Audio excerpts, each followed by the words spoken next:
What's the meaning of charred?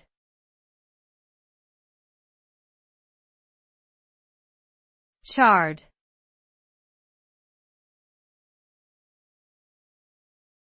Charred.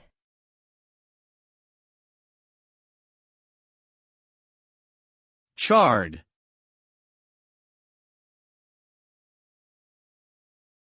Charred.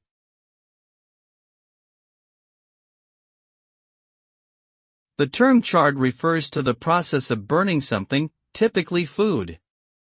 The result of charring is a blackened surface with a smoky flavor. The charred exterior forms a protective layer around the food, preventing it from burning and drying out during cooking. Depending on the intensity and duration of the heat source, charring can be used to enhance the taste and texture of various foods, such as meats, vegetables, and bread.